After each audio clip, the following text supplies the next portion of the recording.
आप चुनाव के लिए हैं, हम देश के लिए हैं। अब जितने भी चुनाव हारे, हम यहाँ बैठे रहेंगे और आपसे लड़ते रहेंगे और आपकी विचारधारा से लड़ते रहेंगे। अपने इस देश के लिए, अपनी इस मिट्टी के लिए लड़ते रहेंगे। आप हमें रोक नहीं सकते। और जहाँ तक जवाहरलाल नेहरू जी की बात है, जितनी देर हमारे प्रधानमंत्री, देश के प्रधानमंत्री रहे हैं, 12 साल हो गए, लगभग उतने ही सालों के लिए जवाहरलाल नेहरू जी जेल में रहे। किस लिए? इस देश की आज़ादी के लिए। उसके बाद 17 साल के लिए प्रधानमंत्री रहे। आप बड़ी आलोचना करते हैं इनकी, लेकिन अगर इन्होंने इसरो नहीं बनाया होता तो आज आपका मंगलयान नहीं होता। अगर DRDO नहीं बनाया होता तो तेजस नहीं बनता।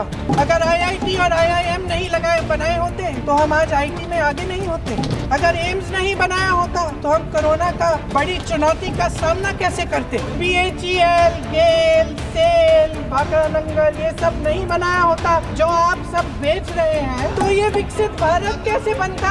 पंडित जवाहरलाल नेहरू इस देश के लिए जिए और देश की सेवा करते करते उन्होंने दम तोड़ा। अध्यक्ष महोदय जी, आपने आज मुझे इस चर्चा में भाग लेने का मौका दिया, इसके लिए मैं आपको धन्यवाद देती हूँ। आज जिस विषय पे हम चर्चा कर रहे हैं वह केवल एक विषय नहीं है, भारत की आत्मा का एक हिस्सा है। हमारा राष्ट्रगीत उस भावना का प्रतीक है जिसने सोए हुए, गुलामी में सोए हुए भारत के लोगों को जगाया, जिसने उन्हें हिम्मत दी कि ब्रिटिश साम्राज्य के सामने खड़े होकर वह सत्य और अहिंसा के नैतिक हथियारों के साथ सामना कर पाए। आज ये चर्चा एक भावना के ऊपर है।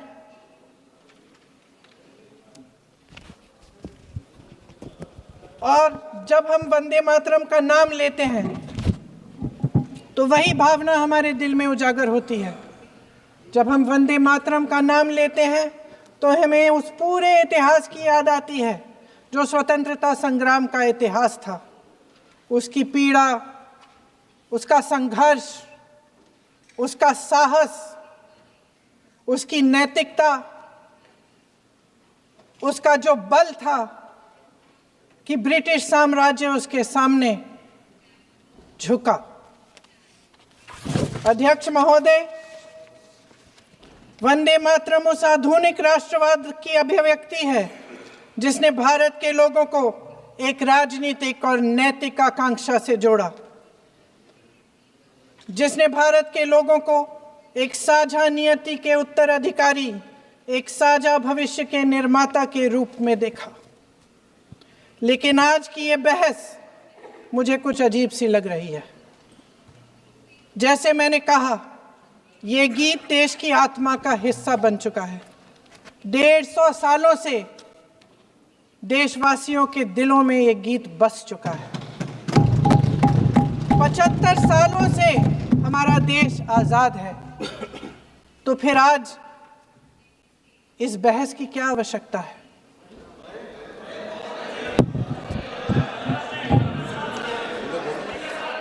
हमारा यहाँ मकसद क्या है? जनता से हमें दिया गया दायित्व, जनता का विश्वास, उनके प्रति हमारी जिम्मेदारी, हम किस तरह से इसका इस्तेमाल कर रहे हैं, हमें ये सोचना चाहिए। क्योंकि अब इस मोड़ पर हम इस सदन में अपने राष्ट्रगीत पर भी बहस करेंगे। आपने बहस मांगी है, आपने बहस मांगी है। आप तो इलेक्टोरल रिफॉर्म्स की बहस नहीं मांग रहे थे कि जब तक हम इस पर बहस नहीं करेंगे तब तक उस पर बहस नहीं होगी। इसकी वजह क्या है? इसकी वजह क्या है? हम आज यहाँ ये बहस क्यों कर रहे हैं? हमारा राष्ट्रगीत है, इस पर क्या बहस हो सकती है? हम ये बहस यहाँ आज 2 वजहों से कर रहे हैं। पहला कि बंगाल का चुनाव आ रहा है, हमारे प्रधानमंत्री अपनी भूमिका निभाना चाहते हैं उसमें। और दूसरी वजह ये है, ये मकसद है, पुरानी मकसद इनकी, अध्यक्ष महोदय, कि जिन्होंने स्वतंत्रता की लड़ाई लड़ी, जिन्होंने देश के लिए बड़ी बड़ी कुर्बानियां दी, उन पर सरकार नए आरोप लादने का मौका चाहती है। देश का ध्यान फिर से जनता के ज्वलंत मुद्दों से भटकाना चाहती है। यही एक मकसद है आपका। आपका मकसद है कि हम फिर से उसी अतीत में मंडराते रहें, उसी की तरफ हम देखते रहें जो हो चुका है, जो बीत चुका है, क्योंकि ये सरकार वर्तमान और भविष्य की ओर देखना ही नहीं चाहती। वे इस काबिल ही नहीं रही। सच्चाई ये है अध्यक्ष महोदय कि आज मोदी जी वह प्रधानमंत्री नहीं रहे जो एक समय में थे। सच ये है कि ये दिखने लगा है, उनका आत्मविश्वास घटने लगा है, उनकी नीतियां देश को कमजोर कर रही हैं और मेरे सत्ता पक्ष के साथी चुप इसलिए हैं क्योंकि अंदर अंदर से वे भी इस बात से सहमत हैं।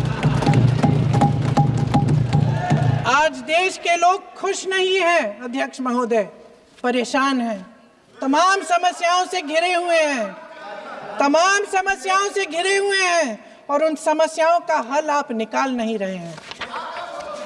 हाँ ठीक है, उसका भी बोल लेंगे, समय आएगा तो उसका भी बोल लेंगे, बल्कि कल समय आ रहा है, चुनाव पे चर्चा होगी, उस पे भी बोलेंगे। अध्यक्ष महोदय, इनके भी अपने लोग दबी जबान में कहने लगे हैं कि सारी सत्ता को केंद्रित करने से देश का नुकसान हो रहा है। इस बीच अगर हम अतीत की बातें नहीं करेंगे तो कौन सी बातें करेंगे? ये किसी और बात के काबिल ही नहीं है, सिर्फ ध्यान भटकाना है जनता का। इसलिए आज हम वंदे मातरम पर चर्चा कर रहे हैं। वंदे मातरम देश के कण कण में जीवित है, इस पर बहस नहीं हो सकती। लेकिन चलिए, आपने बहस मांगी, आप बहस करना चाहते हैं, बहस करते हैं। आज इस चर्चा को प्रधानमंत्री जी ने शुरू किया, उन्होंने भाषण दिया और इसको कहने में कोई झिझक नहीं है कि भाषण अच्छा देते हैं, थोड़ा सा लंबा, लेकिन भाषण अच्छा देते हैं। सिर्फ एक कमजोरी है, अगर आप इजाजत दें तो मैं बोलूं, एक कमजोरी है। हाँ, उसी पे बोल रहे हैं, वंदे मातरम पे बोलो आप। अब सर मैंने तारीफ कर ली, थोड़ा आज विषय वंदे मातरम का है तो हम वंदे मातरम पर ही रखें, ठीक रहेगा सर। ये वंदे मातरम पे ही है सर। आपने प्रधानमंत्री जी तक सुना था, अब तो शुरू नहीं हुए। सर भाषण बहुत अच्छा देते हैं, लेकिन तथ्यों के मामले में कमजोर पड़ जाते हैं, बहुत कमजोर। इसमें भी एक कला होती है कि तथ्यों को किस तरह से जनता के सामने रखा जाए। मैं तो नहीं हूं, जनता की प्रतिनिधि हूं, कलाकार तो नहीं हूं। इसीलिए मैं भी सदन के सामने कुछ तथ्य रखना चाहती हूं, लेकिन सिर्फ तथ्य के रूप में रखना चाहती हूं।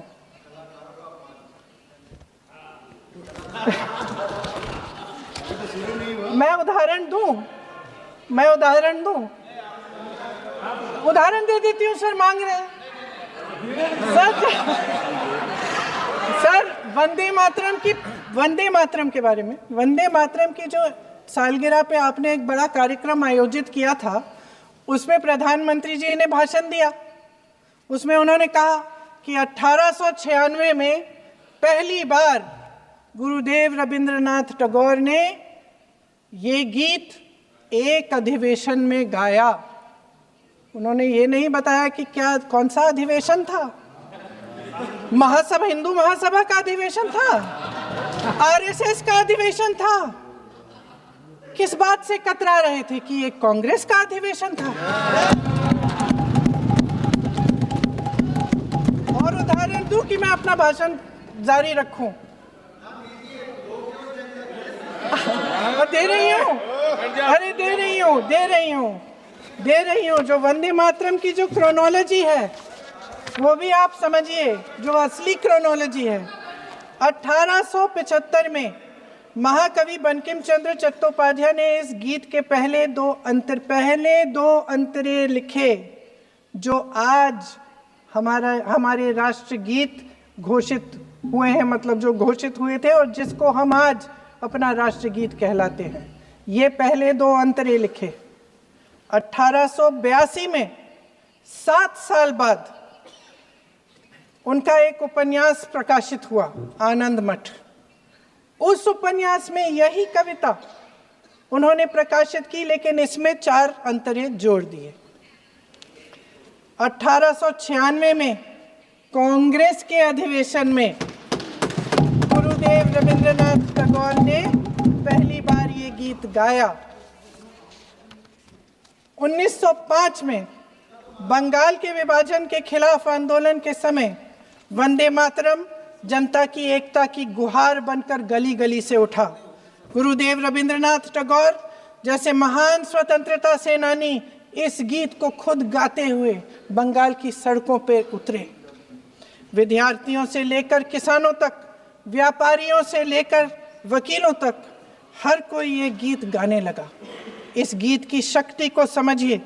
ब्रिटिश साम्राज्य इसको सुनकर कांपता था और हमारे देशवासी इसको सुनकर वह मन बनाते थे, वह हिम्मत बनाते थे कि इस भयंकर साम्राज्य के खिलाफ सत्य और अहिंसा के नैतिक हथियारों को लेकर शहीद होने की तैयारी करते थे।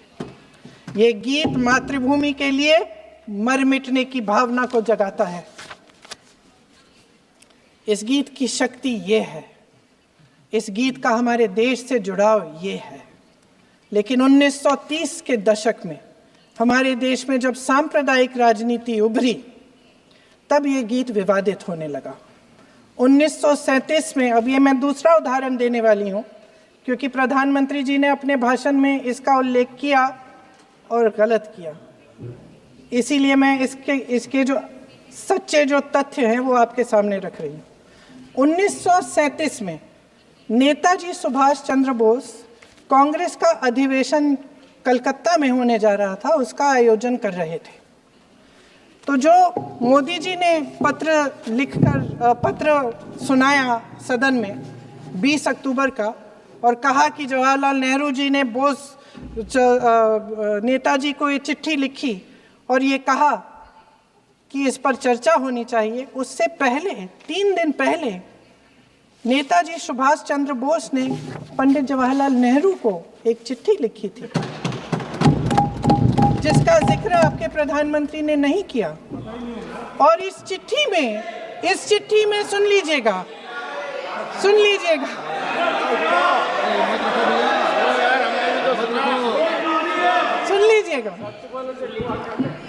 आप नेताजी के लफ्ज नहीं सुनना चाहते?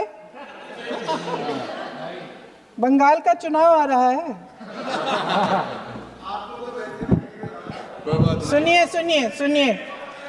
सुनिए। हाँ, कोई बात नहीं, हम तो देश के लिए हैं। हम देश के लिए हैं, आप चुनाव के लिए हैं, हम देश के लिए हैं। हम जितने भी चुनाव हारे, हम यहाँ बैठे रहेंगे और आपसे लड़ते रहेंगे और आपकी विचारधारा से लड़ते रहेंगे। अपने इस देश के लिए, अपनी इस मिट्टी के लिए लड़ते रहेंगे। आप हमें रोक नहीं सकते।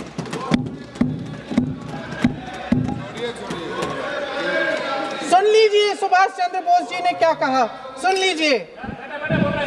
My dear Jawahar, reference Vande Mataram, we shall have a talk in Calcutta and also discuss the question in the working committee if you bring it up there.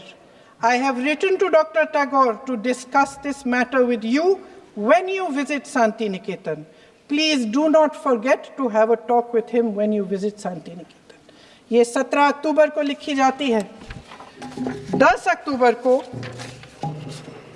Nehru ji इसका जवाब देते हैं और आपके और 20 अक्टूबर को, हाँ ठीक है, 20 अक्टूबर को नेहरू जी इसका जवाब देते हैं।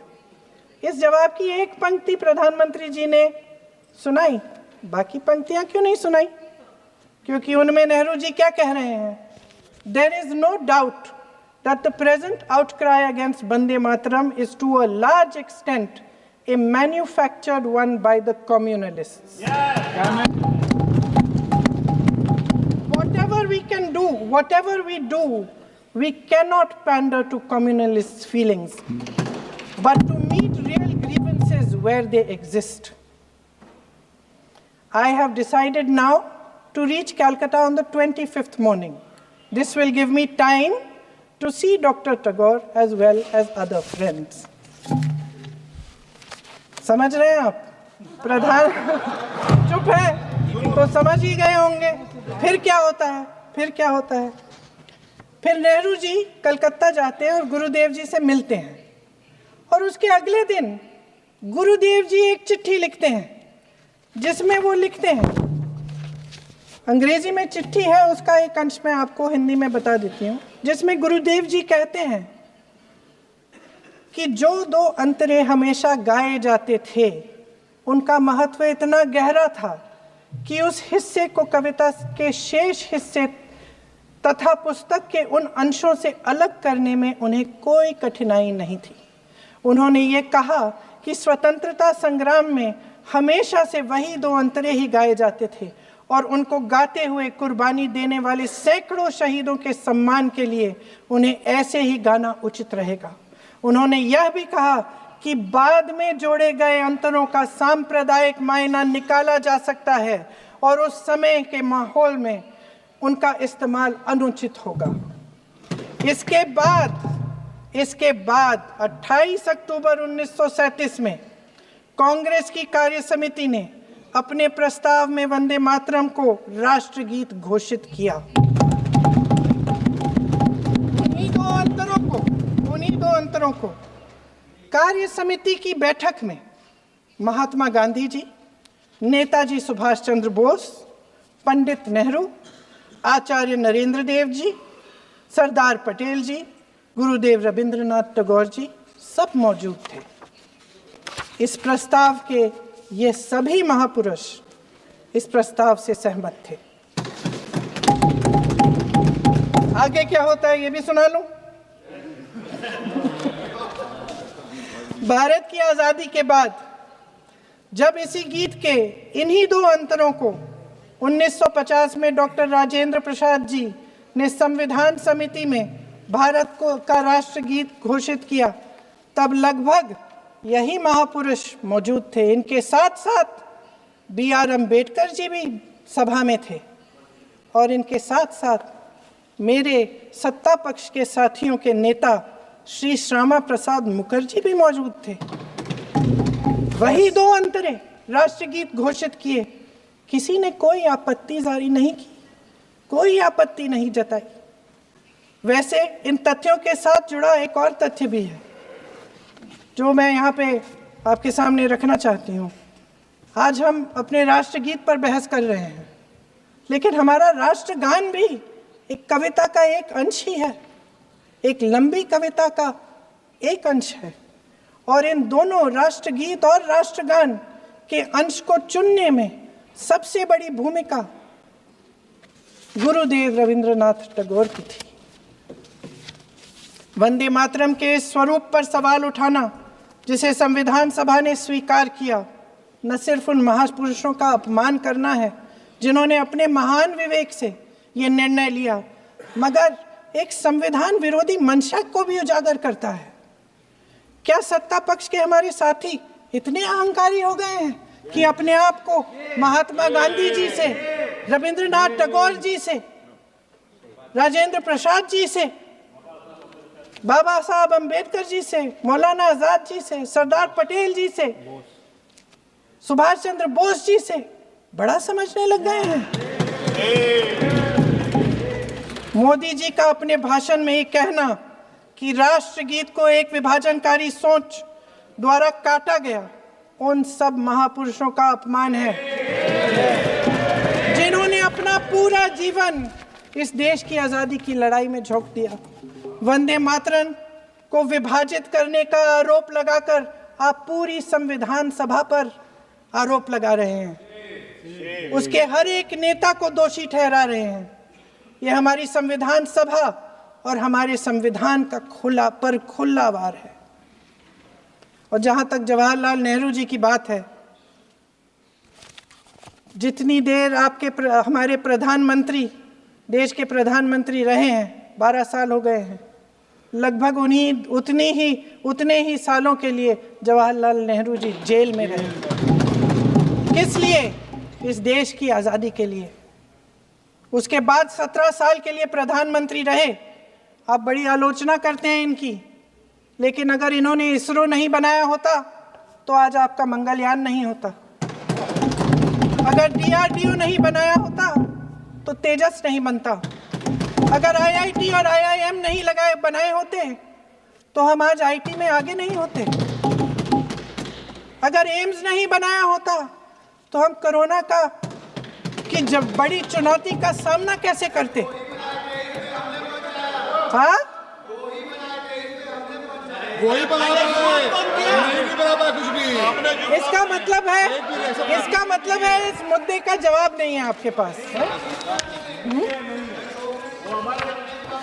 अगर इन्होंने BHEL, गेल, सेल, भाखड़ा नंगल ये सब नहीं बनाया होता जो आप सब बेच रहे हैं, तो ये विकसित भारत कैसे बनता? और मत कहिए बाकी। पंडित जवाहरलाल नेहरू इस देश के लिए जिए। सुन लीजिए, बेच लो यार, और बाकी भी बेच देंगे। पंडित जवाहरलाल नेहरू इस देश के लिए जिए और देश की सेवा करते करते उन्होंने दम तोड़ा।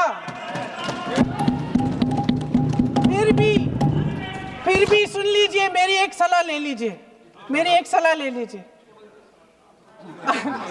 सर, मैं आपके माध्यम से सलाह दे रहे हैं, हम छोड़ना नहीं। सर, मैं आपके माध्यम से एक सलाह दे देती हूँ। हमारे प्रधानमंत्री महोदय 12 सालों से इस सदन में हैं, मैं मात्र 12 महीनों से हूँ। फिर भी छोटी सी सलाह है।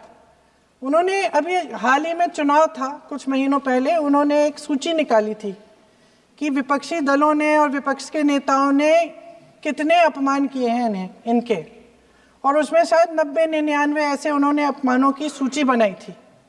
तो मैं उनको एक छोटी सलाह देना चाहती हूँ कि नेहरू जी से जितनी भी शिकायतें हैं, जितनी भी गलतियाँ उन्होंने की आपके जहन में, जितनी भी गालियाँ देनी है, जितना भी अपमान करना है, उसकी भी एक सूची बना दीजिए। नहीं, बात खत्म नहीं है। 999 अपमान, 9,999 अपमान, सूची बना दीजिए। और फिर हम एक समय निर्धारित करते हैं, जैसे हमने 10 घंटे आज वंदे मातरम पर हमने बहस किया है ना, उस तरह से हम अध्यक्ष महोदय जी से पूछेंगे, एक समय निर्धारित करेंगे, 10 घंटे, 20 घंटे, 40 घंटे, जितने घंटों में आपकी ये शिकायत पूरी हो जाए, माननीय सदस्य, आप शांत हो जाए और हम बहस कर लेंगे। लेकिन इस सदन का कीमती समय, जिसके लिए हमें यहाँ पे जनता ने भेजा है, जैसे हमें जनता की समस्याओं को हल करने के लिए चर्चा करनी चाहिए, इस्तेमाल करना चाहिए, उसको इसी के लिए इस्तेमाल करिए। उसके बाद जैसे अंग्रेजी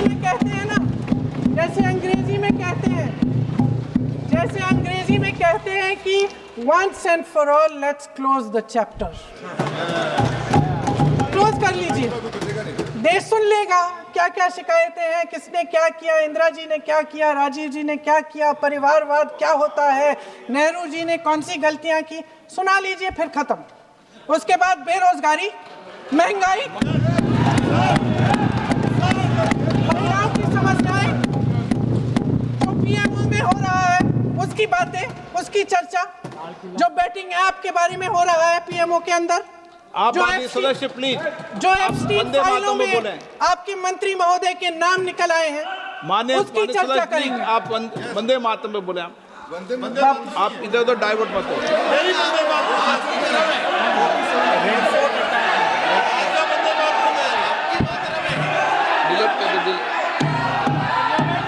क्या हो गया? आप 1 मिनट, हाँ कर दे। क्या हो गया? अंत में चिड़ी गए।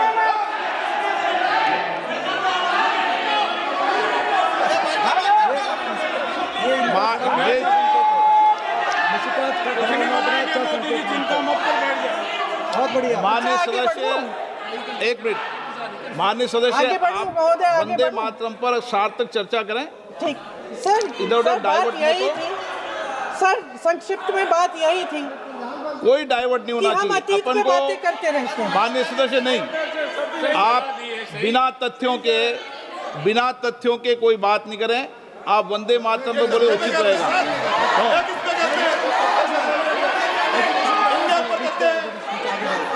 मैंने प्लीज। अध्यक्ष महोदय, मैं आपकी बात मानती हूं, लेकिन बिना तथ्य के बहुत सालों के लिए ये हम पर आरोप डाल रहे हैं। हम चुपचाप सुनते हैं, इनको भी थोड़ी सी संतुलन होनी चाहिए। सुनने की थोड़ी सी हिम्मत होनी चाहिए। ये राजनीति है, हम बोलेंगे, आप वंदे मातरम बोलें। वंदे मातरम सर।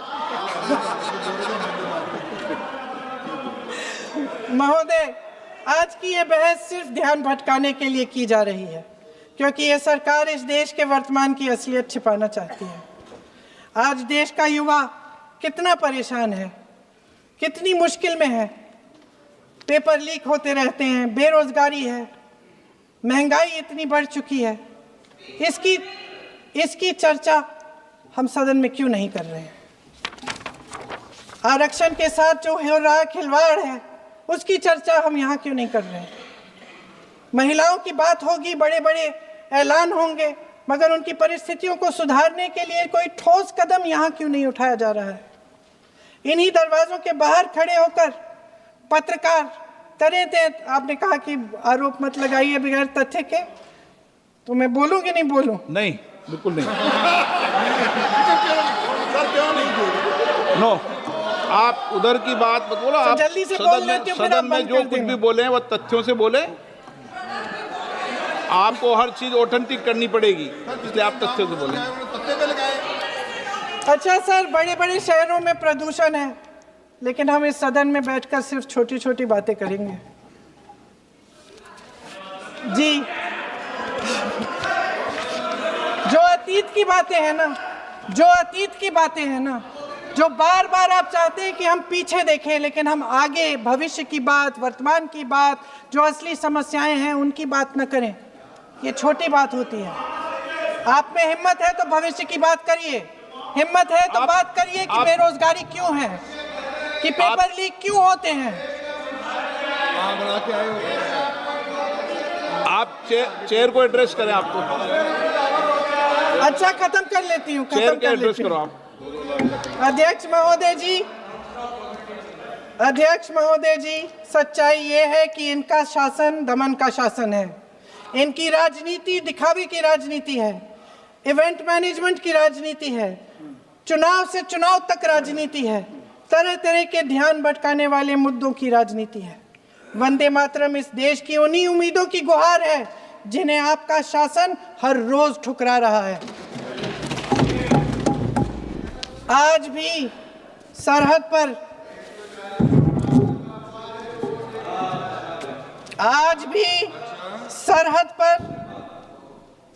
पर जवान जब दुश्मन का सामना करता है तो उसकी छाती में वंदे मातरम गूंजता है।